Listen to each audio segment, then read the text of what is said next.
Hello and welcome to IDeagen TV, powered by Azure and presented globally by Microsoft. Today, we have Sherry Hashemi, the Integrated Product Team Lead at Boeing, with an incredible power chat on how did you not quit. Hello, Sherry, welcome. Hey, IDeagen, thank you so much for having us today. I'm so excited to have this conversation with Kim and Sharu as part of the Dynamic Resiliency Summit. I wanted to chat with two of these lovely ladies about how they have not quit, as they've got some impressive careers that they've accomplished and are accomplishing, and it would just be great to be able to get to share their stories with you. So I have Kim and Sharu with me. Hi, Sherry. Hey. Would you guys like to introduce yourselves? Sure, I'll go first. Charu Jain, I'm Senior Vice President of Merchandising and Innovation at Alaska Airlines. And I'm Kimberly Smith. I am a Global Vice President at IBM, focused on our cloud innovation services. Excellent. So both of you as executive leadership is phenomenal. We were talking earlier about some of the statistics, and 20% of engineering students, there's been stats that have been reported only are female, and 11% practicing engineers are women. So there's like half are getting the degrees, but only practicing. Some of the other stats that get rolled around: 43% of women, 23% of men leave STEM fields within 7 years of having a kid or adopting a child. So it's obviously not an easy industry to get through or to pursue with. And I know I've had some moments where I'm like, what is this what I need to be doing? Is this what I should be doing? What I want to do? And Kim, we had this conversation where I point blank asked you, how did you not quit? Because this can be hard. So yeah, I guess what's pulled you to the other side? So I think Sharu, you're gonna tackle this one first, right? Sure, yes. So talk about resilience, being in the airline industry and then taking on a new job in the middle of a pandemic. And it's been definitely very interesting and a lot of learning along the way. So I wanted to talk about our company sort of first, Alaska Airlines, the fifth largest airline in the US. And when COVID hit, demand just dropped off like a cliff, like 95% of demand dropped off. And I think, we had to think about, first recognizing that we have a problem, and then taking some very immediate short-term steps on conserving cash and getting additional cash flow, and then some long-term structural changes, and then really building the business back. And that's kind of where we are at today. And our business model has completely changed. I don't know, for those of you not familiar with the airline industry, it all depends on schedule, like do we fly to where you want to go, or the price that you're willing to pay for it. But it's now all about safety. So we had to reimagine what our product is. And our product has really become safety for people who want to travel and who need to travel. So we very quickly pivoted, which is, being adaptable in this time is so important. And so we very quickly pivoted to safety. We introduced next level care. And since I lead technology, we pivoted to a lot of touchless and contactless points in the journey. We looked at a guest journey from end to end, and every place where there was touching anything like a screen or being close to an employee, how do we make that a contactless or a touch-free experience? So it was a very challenging time, but it was also very exciting because we accelerated a lot of the transformation, and there was a lot of rapid change. And I think that's one of the things that, pulled me to the other side. And we really came together across the company with this singular focus, which was very good. And safety became it's always number one priority, but now in a different way. And we recently, just 2 days ago, we were the only US airline recognized in the top 20 world's safest carriers by airlineratings.com. So it's a great recognition of the work done by our teams. We set bold goals to control our own destiny. We wanted to get to cash burn zero because we knew if we kept losing cash, we didn't know how long this is going to last. Our employees made sacrifices. Our guests were rooting for us. So it's really important to have your employees in community with you. And, recently we gave our employees free tickets to travel and experience travel so that they could tell their friends and family that it was safe to travel. And through all of this, I think I had to think about what is my role? How do I either add to this, take away from all of this? And it can feel very disruptive and out of control. And that can create anxiety. So my focus was how to get the teams focused, how to support them, because every single person was facing personal and professional challenges. And taking really all our strategic plans and sort of putting them on hold, but turning them into point-to-point navigation. And then really communicate. Mm-hmm. So just the bringing everybody coming together to focus on something, the big challenge, and moving quickly and accelerating a lot of work that we were planning to do. I think that's what kept me going. That's excellent. Kim? I love what you shared, because a lot of the reasons that keep you going are what keep me going. And because of that, I think that sense of community, that sense of network and connection is something that in where we are in our time, extremely valuable. So, IBM is one of the largest employers in the world with almost 400,000 employees.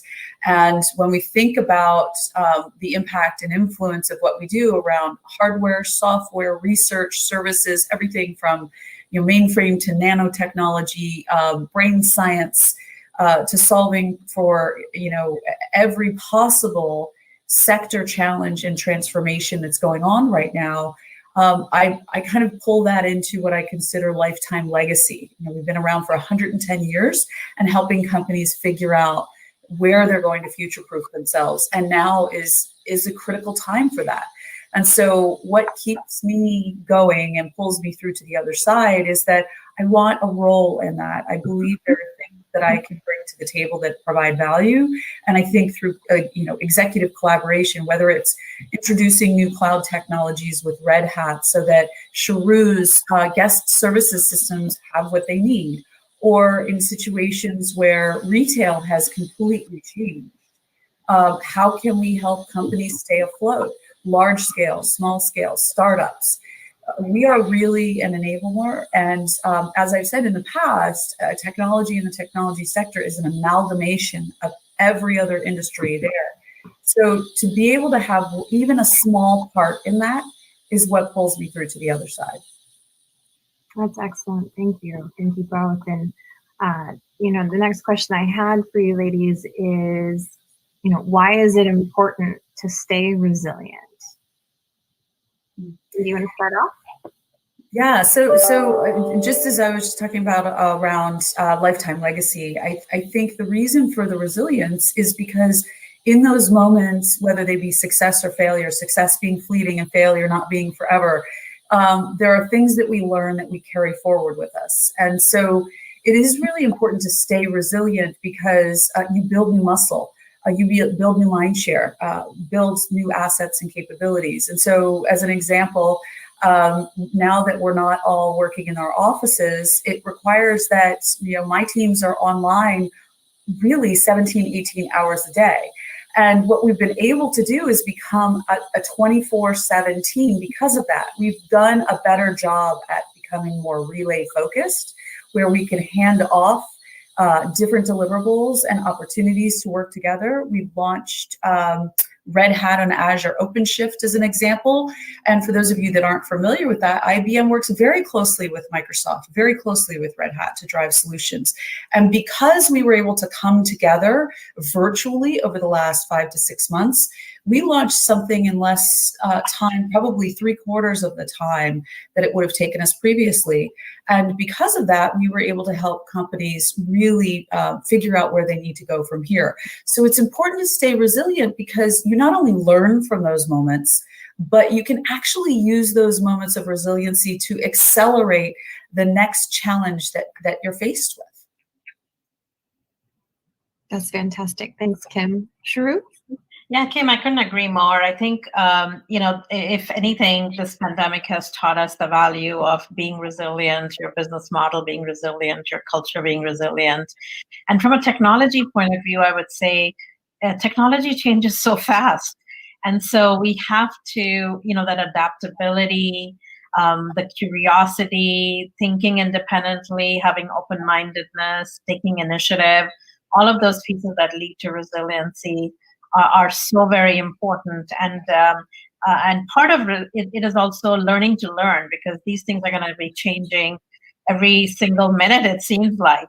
And so the pivot of changing your business model, we've seen a lot of collaboration amongst the airline industry with A4A on things that impact all our guests or to our alliance partners. And it's just a different way of working going forward. And I'm excited about that.